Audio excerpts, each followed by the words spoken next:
Clients come to me and state, we want to have a revocable trust to avoid probate. One of the things that I like to do is debunk the myths that probate is a bad thing. There are actually things that the probate process does that is very valuable.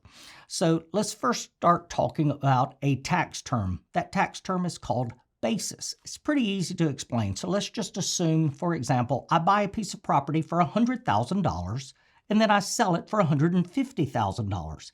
My basis, for purposes of this example, is $100,000. And so when I sell it for $150,000, I have $50,000 of capital gain or some kind of gain depending upon how long I've held the property. Well, here's the problem.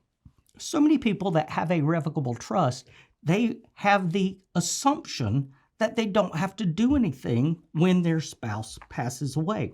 So I had this exact example happen in my practice. A gentleman worked for Coca-Cola for 40 years. During that 40-year period, he was able to buy Coca-Cola stock for $2 a share. And over the course of his career, he bought 60,000 shares of Coca-Cola stock. So his basis at $2 a share is $120,000. Now, what you need to understand is when someone dies and leaves their asset to another person, there is it's possible to change the basis. So let's go back to my example that I had. I buy a piece of property for $100,000 and I sell it for $150,000. I have $50,000 of gain. Now, if I give that $100,000 piece of property to my wife or my child during my life, that person gets the same basis I have, or $100,000. However, if I leave it to them at death and they have a professional go through and get it appraised, you get a step up in basis. So in my example of having a $100,000 basis with property worth $150,000, my heirs under a will or a revocable trust would get a step up in basis to $150,000, meaning they could sell it for $150,000. Let's say they paid a $5,000 commission, they get $145,000. Well, they pocket $145,000 with zero capital gain tax, and they actually get a loss because they had to pay the commission. Now let's go back to my Coca-Cola guy.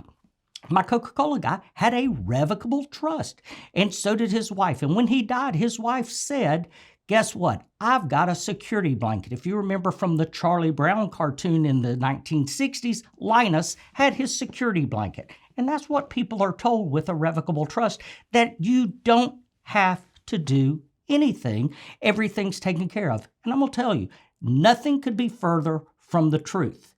So what happened? When the gentleman died with the 60,000 shares, his wife didn't hire a professional, didn't do anything, and she transferred the shares from his trust to her trust at $2 per share. But guess what? These shares of Coca-Cola were trading on the day he died.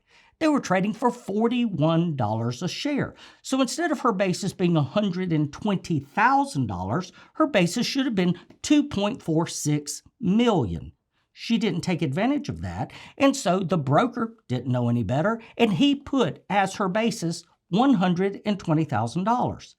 That is a gain, an unnecessary gain of about $775,000 that was completely unnecessary. However, she had her revocable trust, she had her security blanket, and she saved those professional fees because she didn't think she needed them. And what I'm telling you is nothing in the world can be further from the truth. And it took us, we got the case after the fact, and we were able to fix it, but it took 2 years and a lot of heartache because she did not on the front end take advantage of that step up in basis. One of the things probate does, the probate process requires you to go through and inventory the assets of the decedent. That's a positive. That ensures that you take advantage of the step up in basis. And oftentimes with revocable trust, what I see is people ignore those things. They choose to not hire any professionals and they lose out and they don't take the advantage of step up in basis and other aspects that are possible in the probate process.